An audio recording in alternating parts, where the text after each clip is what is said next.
Hi, I'm Miss Hollow, and before I tell you the stories from around the world, I want to share something personal, something that explains why I started this channel and why horror has always been more than just entertainment for me. Since I was a child, I have been able to sense things that other people couldn't. I felt like the world around me was never empty, like shadows had a life of their own. Sometimes I would sit quietly, and suddenly my chest would tighten, my skin would crawl, as if someone was standing right behind me. Behind our house lies an old forgotten graveyard. The, the walls of our backyard press against it so closely that if I reached out from my window, I felt like I could almost touch the tombstones. Giant incense trees rise from inside the graveyard, their branches twisting like black claws against the sky. From my bedroom window, every night I stared into the endless darkness, and every night I felt like the darkness stared back at me. One night, as I lay scrolling through my phone, I heard something faint, the sound of a woman crying. At first, I dismissed it. Maybe it was the wind, maybe it was just in my head. But then it came again, louder, closer. I stepped out onto the balcony, and what I saw made my blood run cold. Right next to the boundary wall of our house, a woman was standing, still silent, her pale face tilted upward, her eyes locked on mine. And then she spoke. Her voice was dry, cracked, almost not human.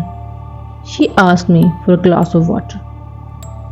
But it wasn't the words that terrified me. It was the smile that followed.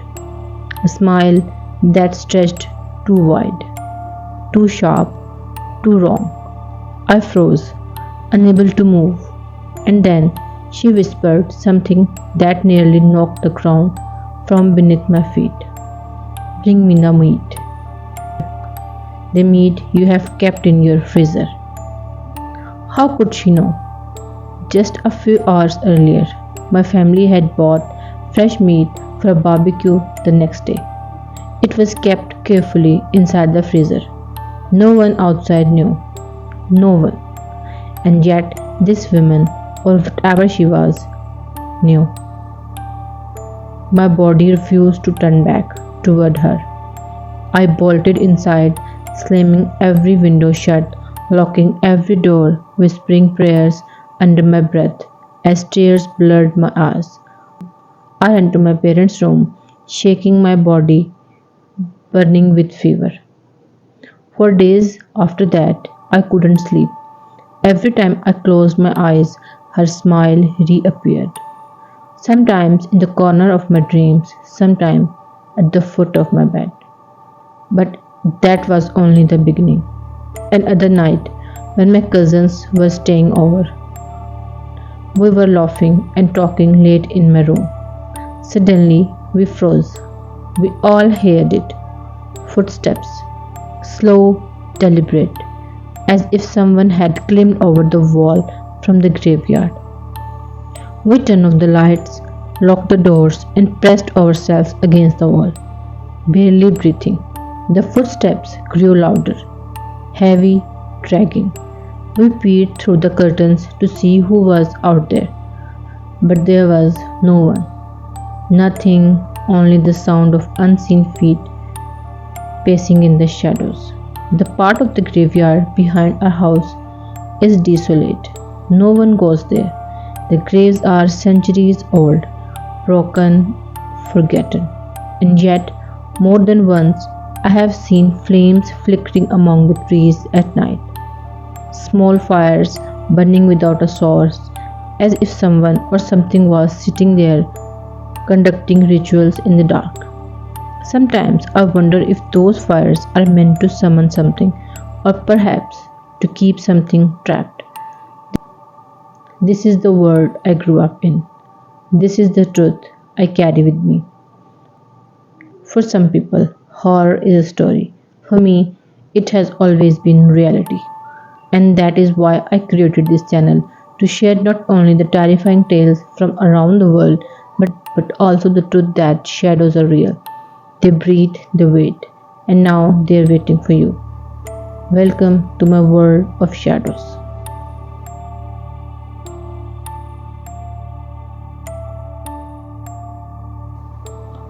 My name is Noman and I live in Quetta. This story took place during the bitter cold of December, when my school's pre exams were just around the corner. I was studying late into the night, around 2. My study table was right next to the window, which faced the street outside. Quetta winters are unforgiving. The whole house was asleep, wrapped in the silence of the night, while I sit alone, buried in my books. Suddenly, I heard the sound of footsteps outside. At first, I thought it might just be a steady passerby, but the steps grew closer, right up to my window. A wave of unease washed over me. My first thought was that it could be a thief. I froze, listening carefully, and then knock knock. Loud, forceful banging rattled the glass of my window. The curtains shook violently with each hit. Before I could gather myself, I heard my mother's voice calling from outside the window. Noman, come outside. For a second, I was stunned. Why would my mother be outside in the freezing cold at 2 in the morning? My heart pounded harder when moments later I heard my father's voice, also calling my name. But then it got worse. I heard my married sister's voice calling me, the very sister who lived far away from our house. My blood turned to ice. My legs refused to move, as if they were nailed to the floor. Someone or something was mimicking the voices of my family. Terrified, I began reciting Quranic verses out loud, my trembling voice growing stronger and stronger with each word. The louder I read, the weaker the noises outside became. The banging slowed, the voices faded, and then I heard the footstep retreating, fading into the night until there was nothing left but silence.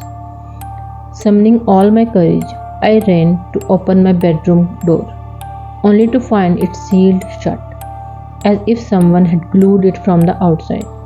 No matter how hard I pulled, it would not budge. Fear overwhelmed me, tears ran down my face, and I screamed verses louder and louder. Finally, I heard my father's real voice. He forced the door open, and the moment I saw him, I broke down, clinging to him and crying uncontrollably. The next day, I somehow managed to sit through my exam, but I was burning with fever. The fever never left me. For an entire week, I remained sick, and to this day, strange things still happen in my home.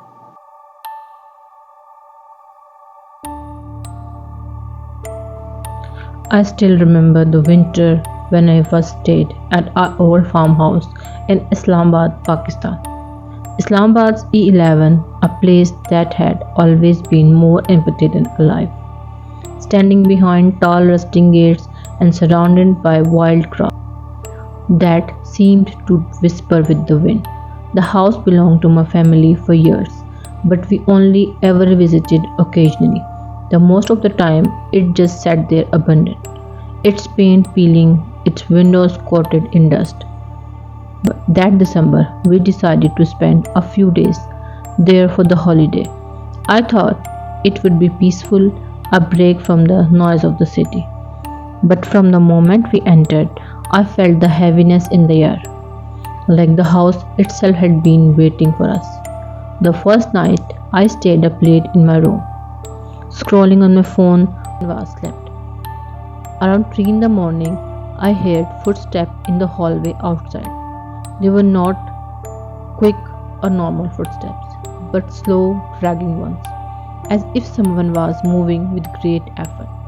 At first, I thought it was one of my cousins going to the bathroom.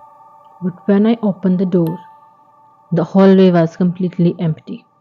I stood there for a while, listening, but the sound had stopped.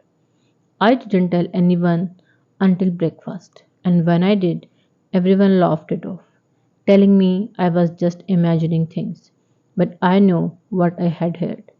2 nights later, we all sat outside around a bonfire, warming ourselves in the freezing cold. My little cousin suddenly pointed toward the far end of the garden and whispered, "There's someone there."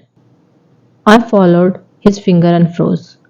In the shadows just beyond the trees, I saw a figure, tall, too tall, with limbs that didn't look human.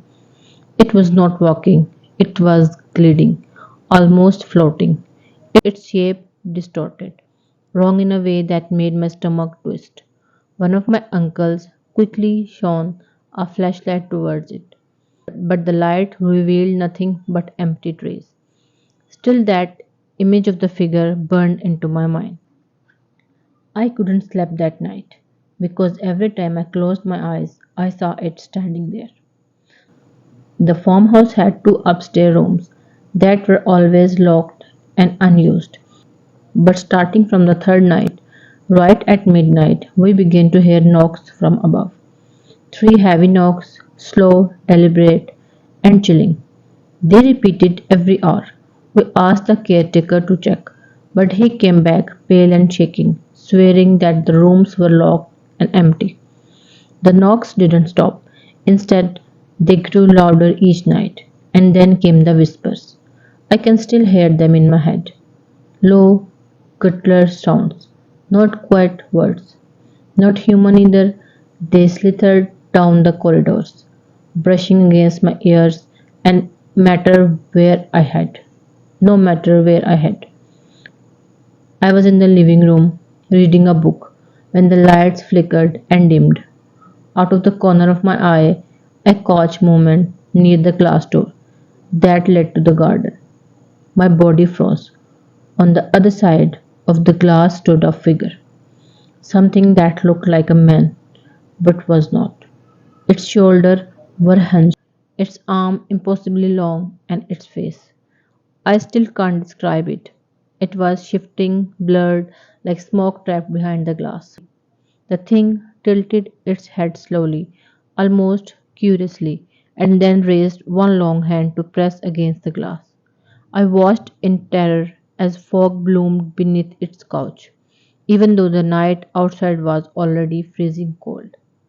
I couldn't move, couldn't breathe, then, as if melting into the shadows, it slipped away, leaving me trembling and numb. At dawn, none of us spoke. We packed our things and left, locking the farmhouse behind us. I have never gone back since, but the caretaker still tells stories. Footsteps pacing in the halls, whispers crawling through the walls. If you enjoyed the story, don't forget to like, share, and subscribe to the channel so I can keep bringing you new spine chilling tales every weekend. Leave a sweet comment below, and if you have a personal experience or a horror story you would like to share, check out the description. You will find an email. You can send us your story on that email. See you in the next story. Take care and stay safe.